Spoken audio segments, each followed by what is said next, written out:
Hey, welcome to the Thriving Minds podcast with your host, Walter Parada, where we strive to provide you with empowering talks so you can live to thrive. And today we'll be talking about doing things twice, once mentally and once physically, so you can drive home the purpose of what you're doing. So we know that the things that we focus on is where we put our energy to, and that leads us closer to it. So the better that we can focus on what we're doing and executing properly, it gives us a better chance of achieving what we want. Things such as writing a book that you have in mind, or nailing that presentation that you have to give. Whatever it is that you're trying to attain, it all starts mentally. This is where all of our ideas are generated from, and if it makes us emotionally connected to it, we are more likely to pursue that idea. It's what gives us that extra juice to really go at it. These ideas that really grip us comes about because we can relate to them in a very strong way. Those thoughts become more concrete where we can comprehend them. It comes down to if you can see it, then you can do it. So when your vision is more clear, it becomes more vivid and you believe it is more attainable. And the more attainable it is, the greater belief and confidence you'll have in your abilities. It's almost as if you have a clear path or plan for how to execute your thinking. I'm sure we've all experienced having a plan, such as how your vacation or your dinner plans will go to help you stay on track. These types of things helps us to get things in order so that they can go smoothly, as there are different components that must be aligned so that idea comes together. So that vacation that you want to take involves thinking about when exactly to take it. Can you drive there? Or do you need to take a plane to get there? Where will you stay? How much will it cost? And of course, what amenities are there? What is there to do for fun? Or if you're making dinner plans for a celebration, you might think about who will be invited, how many people will be invited, what will they want to eat, where will it be, when will it be, will I cook or will I cater, and how much is it going to cost? When you're able to ask yourself these types of questions and answer them, you're already playing out visually how things will come together to execute properly. This is going to give you greater comfort and ease without thinking things through of how things are going to play out. It can be pandemonium that can cause discouragement. Can you imagine trying to take a vacation or have that dinner party without mentally preparing yourself for it? It can prove very costly, as there's many moving parts that have to come together so things run smoothly. That vacation may turn out to be a miserable experience because you stayed in an unpleasant place, went at a peak busy time that drew a big crowd, and maybe you might have overpaid for those last minute flights. Or maybe that dinner party might have been a disaster because you invited people who do not get along with each other. The food selection was bad and there was not enough seating for everyone. So the result of not having a proper plan or strategy can make things very chaotic and keeps you reactive. So before we can execute on whatever it is we choose to pursue, it all starts with mentally preparing ourselves by thinking and walking things out so that they align when we physically do them. Knowing what we want and why we want it will give a greater connection to the pursuit. Mentally having that best outcome and the worst outcome makes you more aware of what you're working towards and what you're working away from. It acclimates you to the scenarios so you can come up with a game plan on how you can put yourself in the best possible position to achieve what you want. This starts by slowly thinking it out step by step and asking yourself how I envision things playing out. What do I anticipate will come about? To get to that best possible outcome, what do I consistently need to do to make it happen? And what do I need to do to avoid the worst possible outcome? This helps you clearly define what you will accept of yourself and what you will not. Put these thoughts into words, or even record yourself speaking these things so it becomes more relatable and more real. Give yourself that alone time to just go over all these scenarios where you're closing your eyes and just seeing how things are playing out, feeling how things are playing out. This gives it more energy so it can grow into much more than what you imagined. Repetition is the mother of skill. So the more you're able to repeat this, the more refined and better you become at it. So mentally, you become a lot sharper and focused to what you're doing. And all of these things that you do daily become your targets. The more you see them, the more chance you have at hitting them. So your target becomes more about the process as opposed to the destination. The process will have so many hundreds and thousands of targets that you have to hit, as opposed to one big target that is so far out. So that book that you're writing is not just one book, but 320 pages or 90,000 words that requires the addition of letters that form words, words that form paragraphs, paragraphs to create pages, and pages to create chapters, and chapters to tell a story. The result is a book that was made possible by a consistent, cumulative effort. When you're able to do this, your target is right in front of your eyes each and every day, and it makes things more attainable as opposed to the target being miles and miles out. That makes it so vague and difficult to see and comprehend. The better chance you have at consistently hitting the bullseye. The further out that target is, the more difficult it becomes to hit it. That can make you lose sight of what you're aiming for. The more you can see the target, the more real it becomes to you, and each time you hit it, your confidence just builds. And as that confidence builds, you create that big wave of momentum that carries you forward, because you understand that the work you're doing right now is setting the foundation for what will be possible tomorrow. The mere end result is only made possible through all the things that must get done properly. Naturally, when we are excited about pursuing a certain idea, a goal, or a dream, we tend to think about the best possible outcome, which is good to have, but to get to that best possible outcome, you got to see all the potential road bumps along the way so you can better prepare yourself to handle them as they come. You want to make yourself aware of them so you're not blindsided and blow a tire that derails you from the progress that you made on the road to your destination.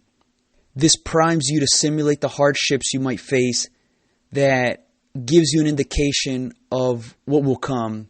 Similar to preparing for a hurricane that's about to hit, thinking about how to protect your home and possessions, making sure that you have enough water and food and ways to get by, like having a generator, fuel, and a gas-powered stove. This provides you with the confidence that you can get through this hurricane if it hits. And you got to do the same thing in whatever it is you decide to pursue.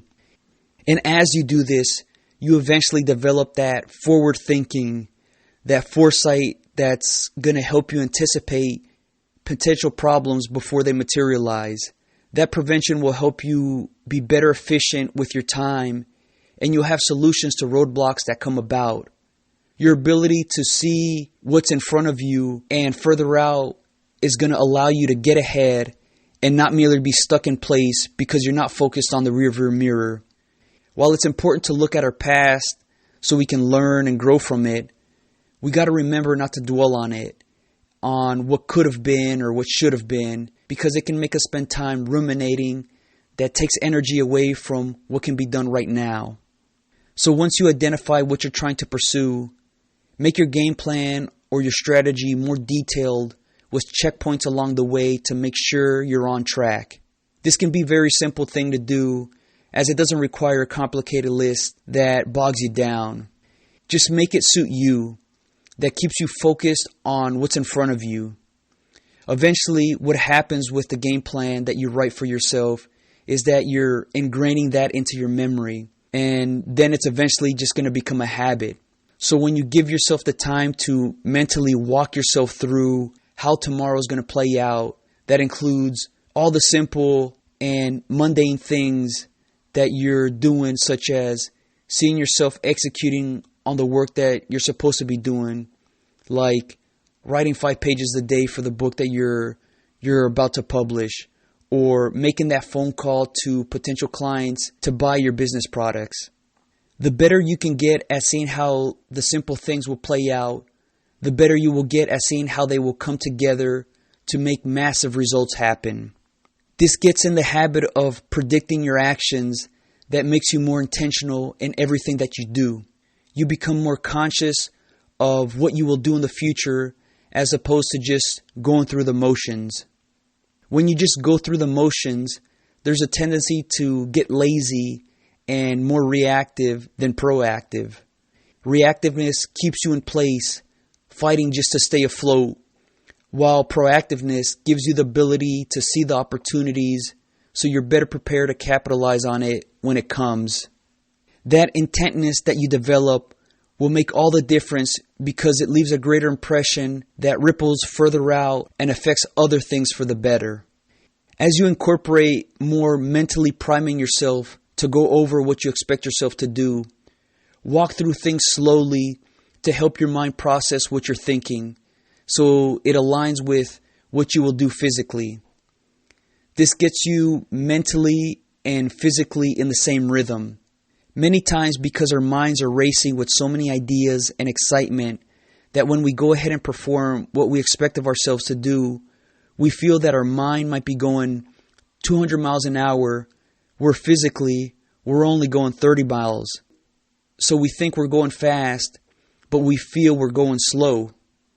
I know this can be a little bit confusing, but just bear with me for a little bit, because we have a tendency to think how great things will work out in our mind, that there needs to be an acclimation phase from going to thinking to slowly doing before you can go full throttle.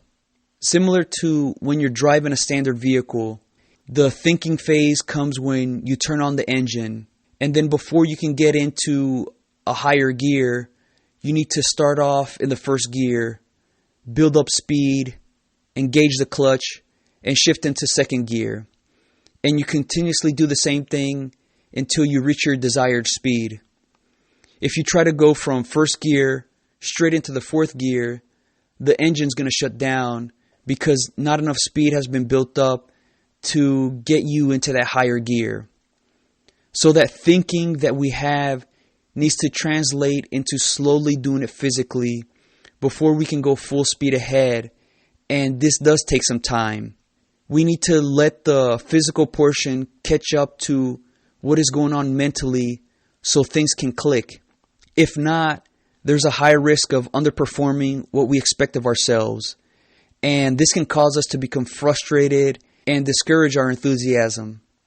Mentally and physically, they both need to become acclimated to work in unison so things flow smoothly instead of with that start and stop, trying to find that rhythm.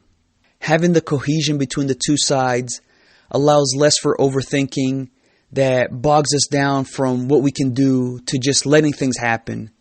That the thinking phase has been properly processed so you are loose and relaxed to perform at a very high level.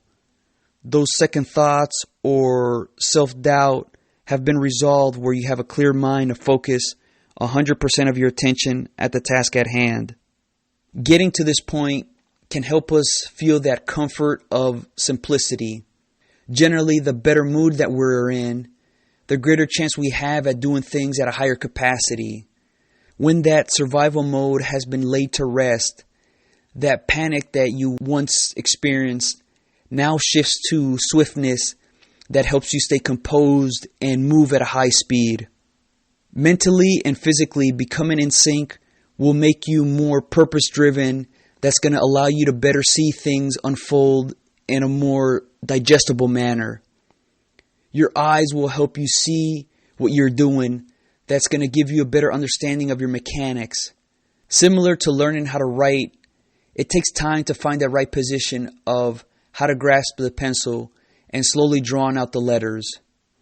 I can still remember when I was learning how to write, I had those worksheets with the dotted letters to help me follow the pattern of how to make an S or a T or a W. Those were my training wheels of how to eventually write on my own. It provided me that pathway of where should I be targeting my next movement of the pencil. There were many times where it was all squiggly and was not pretty, but at least it gave me an outline of where my focus should be going. Eventually, I was able to write words on my own without having the need to do that. But I think for the most part, we tend to forget about going back to the basics because either we've done something for so long or things have come so easy, so we haven't experienced that unsteady feeling of not getting it right away. Kids have a great way of embracing learning new things because they take the time to try to comprehend how they can do it. They're not so much worried about how they look or if they don't get it right away, but their willingness to try is something we need to continuously foster as we get older. If you think of all the things that we do, we all had to go through the process of learning how to do the basics before we can advance into something much more. The things like washing our hands, doing our laundry, cooking, cleaning, these are things that are very basic, but we had to learn them at some point. So each of those things had to start off in a slow manner before it clicked for us. And maybe what each of us do on a daily basis is so second nature that we do not come across that struggle and we forgot what it's like to be in that position. Or if we've experienced that struggle, we might retreat to what's comfortable to us, which is that of least resistance. So getting in the habit of allowing yourself to go through those walkthroughs in a slow manner allows that muscle memory to properly build that's going to help you achieve what you want. Just like throwing a baseball to get it to your targeted area, it requires consistently having the right technique, but just throwing more balls alone is not the solution. It requires a deliberate way of throwing it, and breaking it down in slow motion can better drive that point home. This might sound silly to do, but it's helping you to do things properly. It brings you greater comfort that you've been through the process in that slow manner that allows that muscle memory to stick better.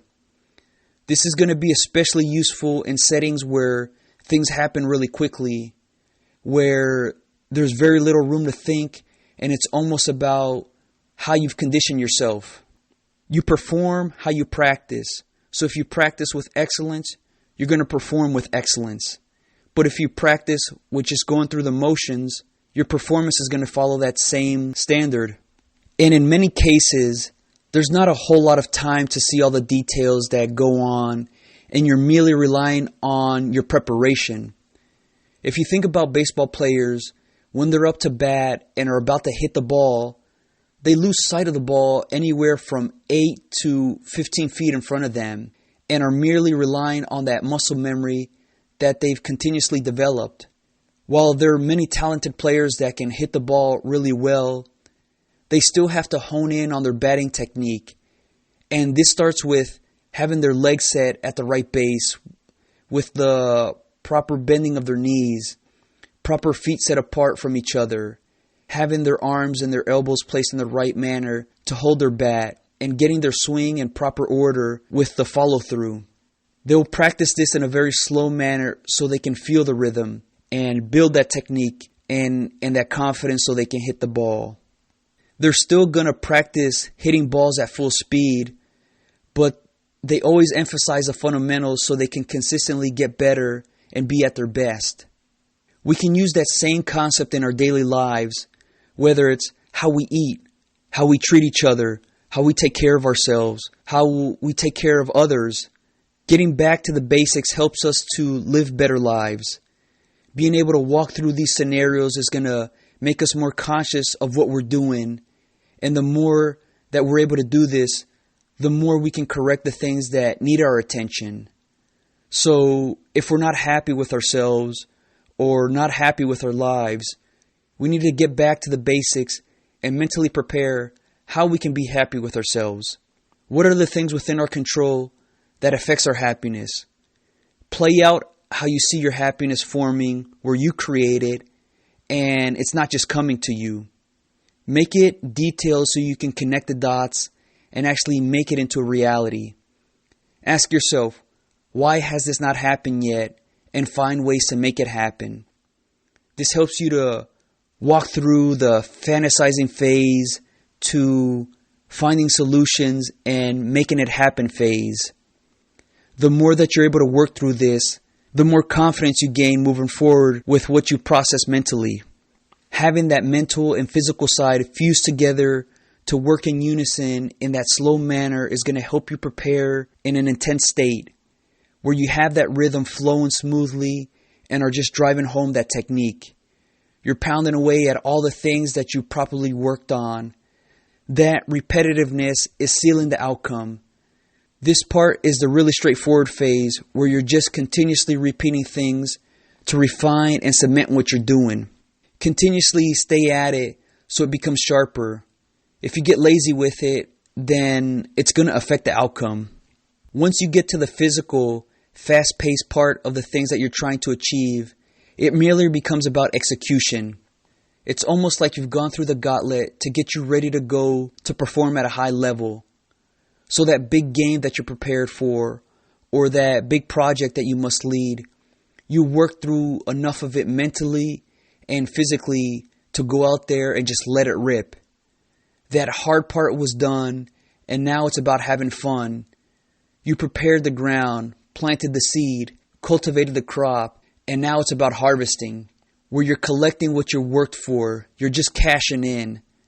The better the preparation, the more confidence you have going into your arena because you laid the foundation for what needed to get done.